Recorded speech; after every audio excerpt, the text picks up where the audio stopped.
Good morning, children. Good morning. Today we are going to take the poem The Flower. The Flower poem was being written by Alfred Tennyson. So before entering into the poem, we should have to know some words of the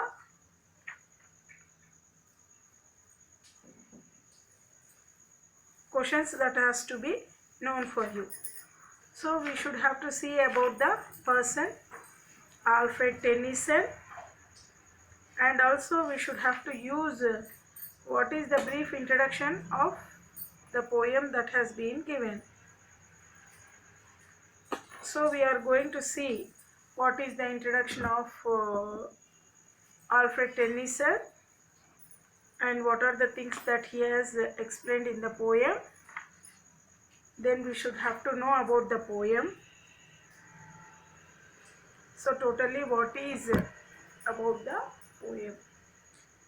The lines of the poem that are being expressed in the poem are, now we can see few words that are being taken from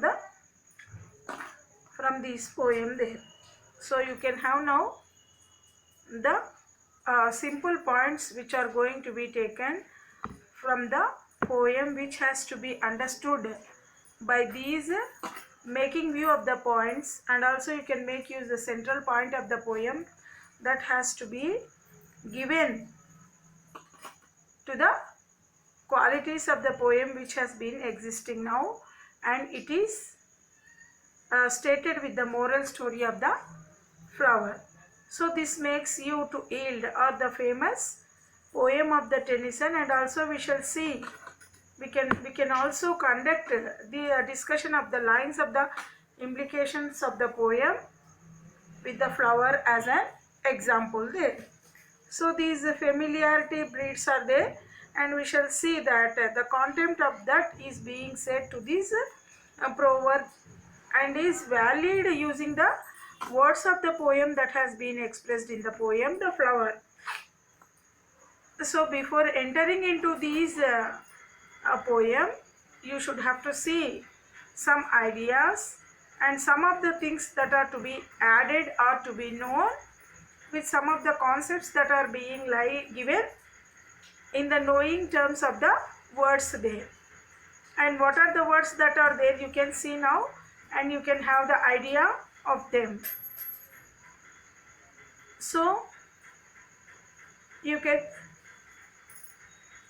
have these activity questions or the points that are being raised in this poem before going into the entering of the words of the poem that has been given in the lines of the poem that has been seen. So generally you can see with the familiar and unfamiliar words, and you can also know the introduction of these some concepts which concept points which are being related to these terms, and that also can be taken through these imagery words and the imagination, and also you can see the the things that are to be given with these points to be added there.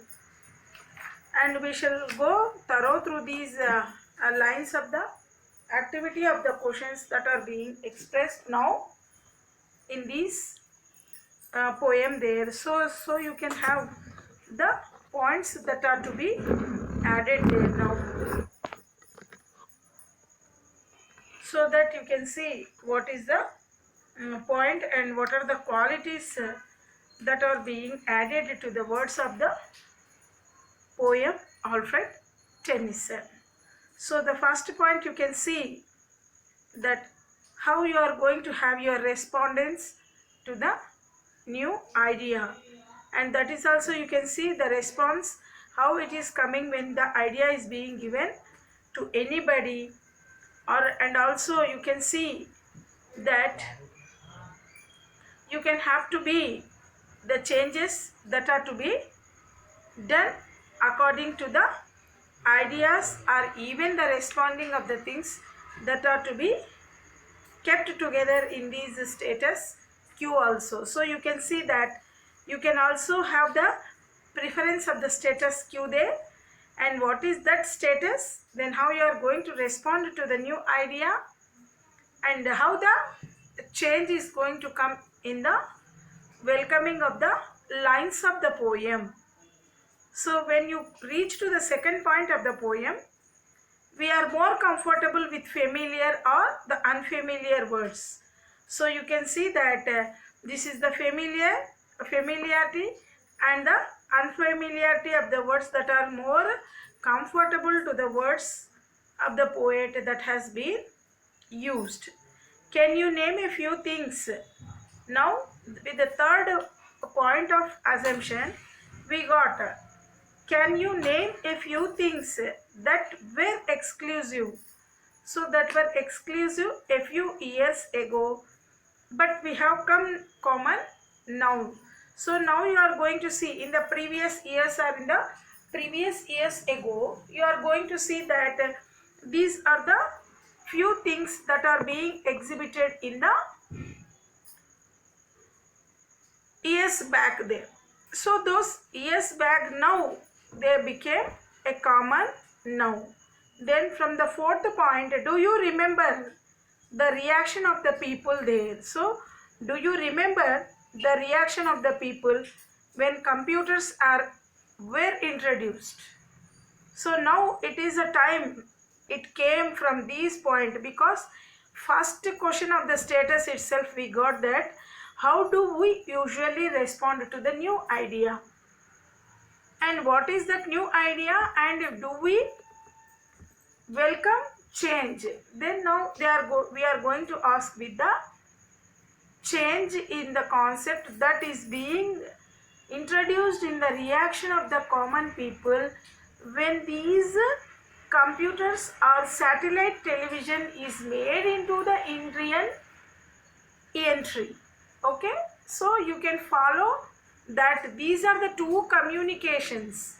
So by these communications you got the changing of respondents, and that is also whatever the thing that is there in the keeping in the status pro also or in the status queue also, you can have even modification of the changes there, and those are the thing, and you should have to remember now the reaction. So at present now, so this was introduced earlier, you know already, when the computers are introduced in India, and also when these TV satellite channeling, the probable of entry into the country of India it's got. Then now at present situation, what is the situation now? It is of your COVID situation. Then how now a drastical change is there. You can have the change that is there in the education, that where children are going to take with the online program of education there. So what is that it is being introduced, so that you can see how it becomes when these computers are added, and the usage of the technology is also being introduced when it is being stated in these countries. So these are the things. Then what will be the reactions of the people? You can have a little change in their mindset, or even in those things of this upcoming changes there, or you can say that updated things. Then you can come to the word now, the actually words of the poem that has been given now. So do you know the difference between envy and jealousy? So I think you can see these two terms are very synonymous, are very near, so that you can see where the term envy is there and where the term jealousy or jealous is there. So just for a slight being change, you can observe the difference which is being taken from the words of the poem, that is envy and jealousy there. So that also you can get the meaning. Those two words are very near, that just you can feel a few pain about these two words there. Jealousy means you can have naturally, you can see that in jealousy, in these terminology can used as asuya, and this envy means you can say this as the kopam or kopisti. So you can use, if at all you are not being liked by anyone, or if at all some other person may do with the things which you may not have to be taken into the consideration, or if they do more than that of your choice, then you can see the feeling of the showing of these envy or jealousy in their nature there. So that is the one more concept in which these lines are being introduced in between the poem there. And do you know what a fable is? So do you know now what a fable is? So you should have to find out how it is different from parable. So now you are going to see that, do you know what a fable is? So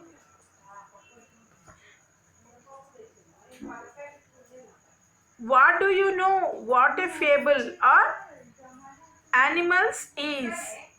Now it is different from a parable. So that the religious terms are there. You can see how these two words are being different from these parables and these a fable there. And you can see what is a metaphor. Then you can see the words or the lyrics. These are the terms that are being used in between the poem lines of that one. And you can also say that what is an allegory. So that allegory, you can see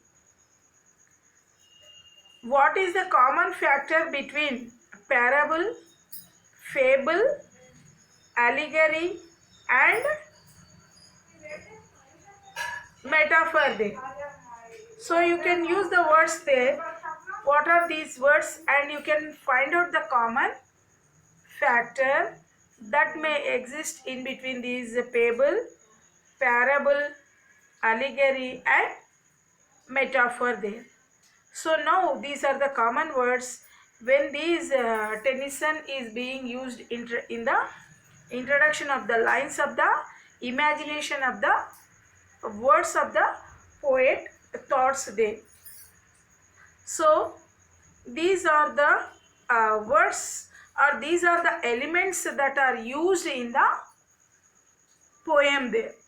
Then now what are the lines? The lines that are being seen in these flower of the poem. You can also have the identification and the representation of the lines of the given poem there. Then just I'll speak about a few lines of the poem author, that is Alfred Tennyson. So Alfred Tennyson, he was born in the year of 1809 to 1892 there. So you can see that he was more than up to of these mostly 86 or 87. He lived to the year of these 80s, and he was one of the most renowned poets. So you can see that he was one of the most renowned poets there, and the embodiment of this Victorian era. And you can see that this person is going to be taken as this embodiment of the Victorian era. When you are going to have your taking of your PG classes of your literature, when these Farley separated with the PG classes, you can have these eras, Victorian eras, Caesarean, and these are the eras that are going to be seen in the literature of your higher standards, and you can know that these are the liturgical or literature words that may be understood with the lines of the poem there. So you can see that Caesarean era, Victorian era, Chaucer era, then you can have these eras when you are going to have the lines when it is going to be started with the literature of your go throughing. You can understood that era of that period. He succeeded William Wordsworth, and you know about this William Wordsworth also. Then also he succeeded him is Alfred Tennyson.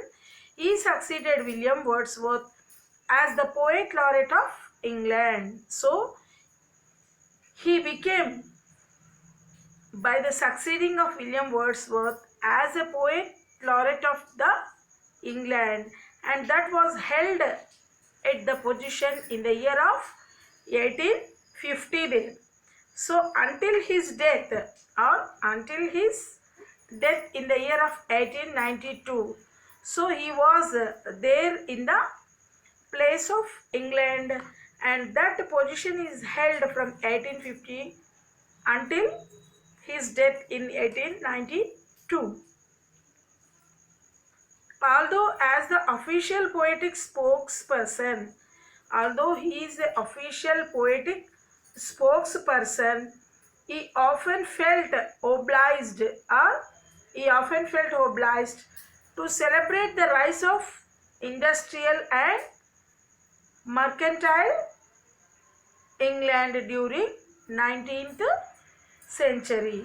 So you can see that he often felt obliged to celebrate the rise of an industrial and mercantile England during 19th century. Now you got the words of these two, Victorian era you got, and this 19th century. Then he often felt obliged to celebrate the rise of industrial and this mercantile England during the 19th century there. He identified himself more with rural England and its natural beauty there. So for the place of these England, he identified himself, means he got the peculiar features to identify different from the place. Then he shined in the place called, that is with the rural England, where you can see some parts of the England that being called as the rural area, and that rural area is famous for its beauty there. And for this you can have the lines that where the lines of the poet is being expressed, there the beauty occurs. So the words of the poet lies in the beauty of the nature. So you can also see that this supports the natural beauty. So the natural creations of the God are which you can have the thing that is being expressed. His poetry is marked by, again you can see that these are the terms there. His poetry is marked by a rare lyricism. So this also, rare lyricism means you can understand the words of the identification of, we can see that fable, rhythmic sound, good melodious tone, and the lyrics of the tune of the words which are being affected in the sweet listening of the voice of the poet. That you can see his poetry is marked by rare lyricism and a remarkable sense of sound and rhythm. So you can also see the identification of sounds which can emphasize with your ears and good to listen to, with the rhythmic words are also being used or pronounced in the lines there. So that is why these sounds, the sense of sound, the rhythmic words used makes the identification of the rare lyricism of the others person there.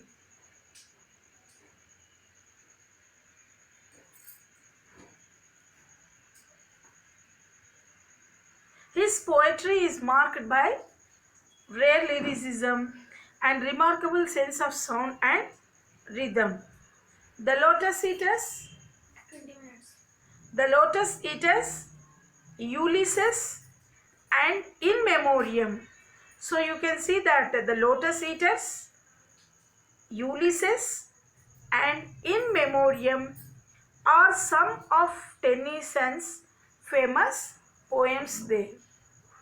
So these are the famous poems of the Tennyson, which you can see the identification of the Lotus Eaters, Ulysses, and In Memoriam. And this is all about the introduction of the author, that is Alfred Tennyson.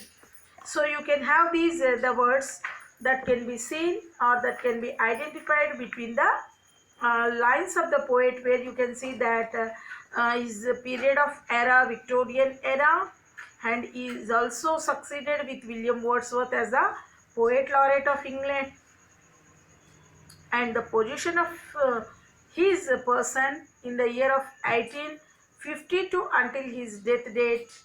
Although he was an official poetic spokesperson, he often felt obliged with the celebration of the rising of this industrial and mercantile England during this 19th century. And his poetry is marked by rare lyricism and a remarkable sense of sound and rhythm there. So one of his famous poems are The Lotus Eaters, Ulysses, and In Memoriam. And these are the famous Tennyson's poems that can be added by the person, so that now the present poem which has been written in our 4th sem syllabus is The Flower.